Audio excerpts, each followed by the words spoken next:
Bienvenue dans cette nouvelle capsule d'Excel Shots.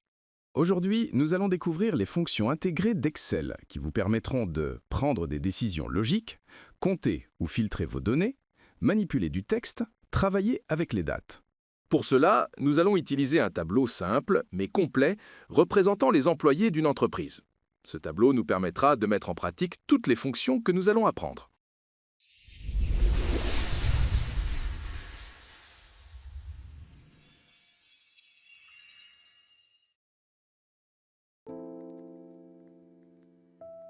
Pour commencer, nous allons découvrir les fonctions logiques et en particulier la fonction si. Ces fonctions sont très utiles lorsqu'on veut qu'Excel prenne des décisions à notre place en fonction de conditions que nous définissons. Prenons un exemple concret. Dans notre tableau, nous avons une colonne « Salaire ». Supposons que nous voulons savoir quels employés ont un salaire supérieur à 1 500 €. C'est exactement le type de situation où la fonction si intervient. La fonction si fonctionne comme une question. Si la condition est vraie, fais ceci. Sinon, fais cela. Elle se traduit ainsi dans Excel.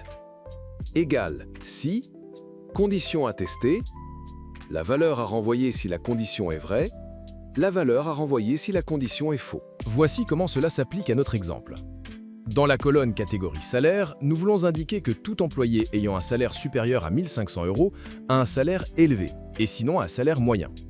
La formule devient donc égale si, on ouvre la parenthèse, D2 supérieur à 1500, point virgule, entre guillemets élevé, point virgule, entre guillemets moyen, puis on ferme la parenthèse. Une fois la formule saisie dans H2, nous pouvons la copier vers le bas pour toutes les lignes du tableau. Excel évaluera chaque salaire et affichera automatiquement si l'employé appartient à la catégorie élevé ou moyen. Mais parfois, une seule condition n'est pas suffisante. Si nous voulons distinguer 3 niveaux de salaire, très élevé, élevé et moyen, nous utilisons ce qu'on appelle un si imbriqué, c'est-à-dire une fonction si à l'intérieur d'une autre fonction si. Égale si, on ouvre la parenthèse, D2 supérieur à 1800, point virgule, entre guillemets, très élevé, point virgule, puis on met un si imbriqué, si, D2 supérieur à 1500, point virgule, entre guillemets, élevé, point virgule, entre guillemets, moyen, on ferme les deux parenthèses. Ici, Excel va d'abord vérifier si le salaire est supérieur à 1800. Si c'est vrai, il affiche « très élevé ». Si ce n'est pas vrai, il passe à la deuxième condition imbriquée. Le salaire est-il supérieur à 1500? Si oui, il affiche « élevé ». Et si aucune de ces conditions n'est remplie, il affiche « moyen ». Cette approche nous permet de gérer plusieurs scénarios et de catégoriser nos données avec précision. Après avoir découvert la fonction si et les si imbriqués, nous pouvons rendre nos décisions encore plus précises en combinant plusieurs conditions. C'est là qu'interviennent les fonctions et ou. Supposons que nous souhaitions identifier les employés qui ont à la fois un salaire supérieur à 1 500 € et une prime supérieure à 200 €. Nous avons deux conditions à vérifier en même temps. La fonction « et » permet de vérifier que toutes les conditions sont vraies. On va saisir « égale si », on ouvre la parenthèse, et on ouvre encore la parenthèse, D2 supérieur à 1500, point virgule, G2 supérieur à 200, on ferme la parenthèse de « et », point virgule, entre guillemets « oui », point virgule, entre guillemets, non, puis on ferme la parenthèse du si. Décomposons cette formule.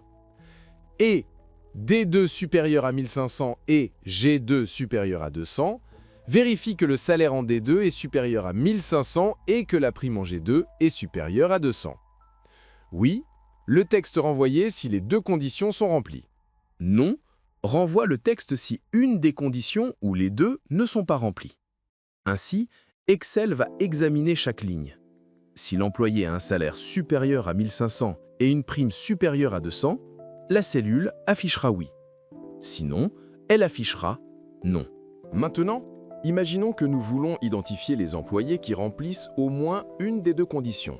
Soit un salaire supérieur à 1 500 €, soit une prime supérieure à 200 €.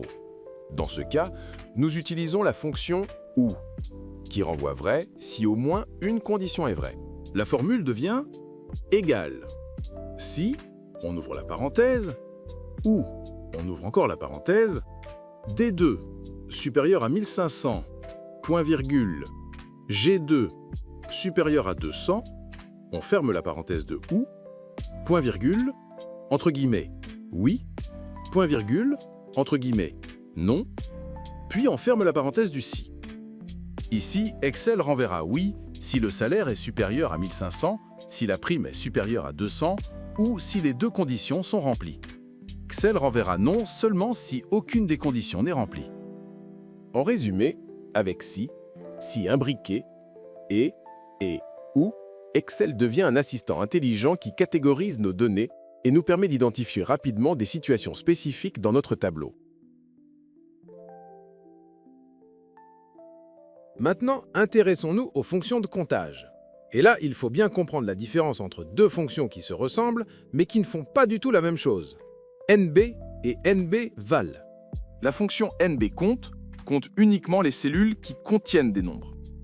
La fonction NB-val, elle, compte toutes les cellules qui ne sont pas vides, qu'elles contiennent des textes, des nombres ou même des dates. Prenons notre tableau. Dans la colonne salaire D2, D21, toutes les valeurs sont des nombres. Donc, si j'écris égale NB D2 D21 et égale NB-val D2 D21, j'obtiens exactement le même résultat. Normal, ce sont que des nombres. Mais attention, si je prends maintenant la colonne nom, B2, B21, c'est là qu'on voit la différence. Avec égale NB B2 B21, Excel me répond 0, parce que ce sont des textes, pas des nombres. Avec égal NB-val B2 B21, Excel me répond 20, parce que toutes les cellules sont remplies par des prénoms. C'est ça le piège. NB ne regarde que les nombres. NB-val regarde tout ce qui n'est pas vide. Alors retiens bien cette astuce. Si tu comptes des salaires, des notes ou des quantités, utilise NB. Si tu comptes des employés, des services ou tout autre renseignement dans ton tableau, utilise NB-val. Après NB et NB-val, il y a une autre fonction qui mérite toute notre attention. NB-si. La fonction NB-si permet de compter uniquement les cellules qui respectent une condition. Par exemple, dans notre tableau, nous voulons savoir combien d'employés viennent de Paris. La formule c'est égale NB-si, entre parenthèses H2, H21, point virgule, entre guillemets, Paris. Et voilà, Excel me dit tout de suite, 5 employés viennent de Paris. Rappelez toujours que le texte cherché doit s'écrire entre guillemets. Mais NB-si, ce n'est pas seulement pour du texte. On peut aussi l'utiliser avec des nombres. Par exemple, si je veux savoir combien d'employés ont une prime supérieure ou égale à 200, je tape égale NB-si, on ouvre la parenthèse, G2, G21, point virgule, entre guillemets supérieur ou égal à 200, puis on ferme la parenthèse. Résultat immédiat, Excel me donne le nombre exact sans effort. Parfois, une seule condition ne suffit pas, on veut être plus précis. Et là, on sort la version évoluée NB-si-ins. Regardons notre tableau. J'aimerais savoir combien d'employés habitent à Paris et ont un salaire supérieur à 1500 €. Voilà une double condition. La formule devient égale NB-si-ons, on ouvre la parenthèse, H2, H21, point virgule, entre guillemets, Paris, point virgule, D2, D21, point virgule, entre guillemets, supérieur à 1500, puis on ferme la parenthèse. Qu'est-ce que cela veut dire? H2, H21. Paris cherche dans la colonne ville uniquement ceux de Paris. D2, D21, point virgule, supérieur à 1500. Parmi eux, on ne garde que ceux qui gagnent plus de 1500 €. Alors maintenant, on change de terrain de jeu. Après avoir compté et trié avec les fonctions logiques et de comptage, on passe aux fonctions de texte. Supposons que je veuille récupérer seulement les 3 premières lettres du nom de chaque employé. Par exemple, Martin doit donner Mar. La formule est toute simple. On met égal et on tape gauche, On ouvre la parenthèse et on sélectionne la cellule du texte. On compte le nombre de caractères qu'on voulait récupérer du côté gauche du mot, qui est, dans notre cas, 3 caractères. Maintenant, si au contraire je veux les 3 dernières lettres, j'utilise droite égale droite, on ouvre la parenthèse, B2, point virgule, 3, puis on ferme la parenthèse. Avec Martin, ça me renvoie tin. Et si je veux être encore plus précis, par exemple extraire un morceau au milieu, c'est STXT qu'on utilise. Alors la formule égale STXT, on ouvre la parenthèse, B2.2.3, puis on ferme la parenthèse.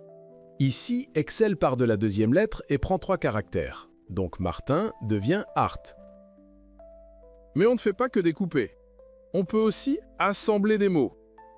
Par exemple, je veux créer une phrase du type « Martin travaille à Marseille ». La formule à utiliser pour rassembler des informations dans une seule cellule est concaténer.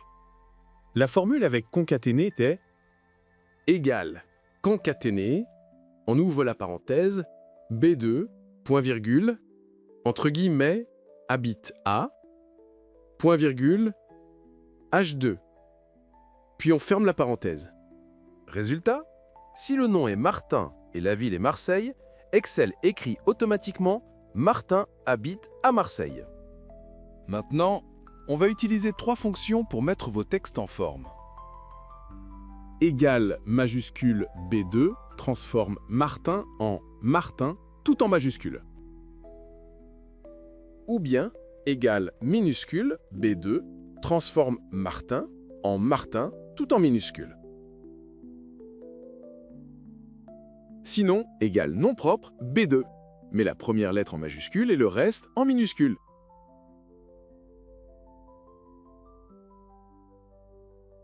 On va maintenant travailler avec la colonne « Date embauche ». Pour commencer, on ajoute une nouvelle ligne au-dessus du tableau et dans B1, on insère la formule « égale aujourd'hui », comme ceci. Excel affiche automatiquement la date du jour qui s'actualise tous les jours. Ensuite, on veut extraire l'année, le mois et le jour de la date d'embauche dans des nouvelles colonnes. Dans la colonne « Année embauche », on tape « égale année » et on sélectionne la cellule des dates. « Égale année » entre parenthèses, E3. dans la colonne « Mois embauche », on tape « Égal »,« Mois » et on sélectionne la même cellule des dates. Dans la colonne « Jour embauche », on tape « Égal jour » et on fait la même chose. Excel va remplir ces colonnes pour chaque employé, ce qui facilite l'analyse. Enfin, on calcule l'ancienneté de chaque employé en années.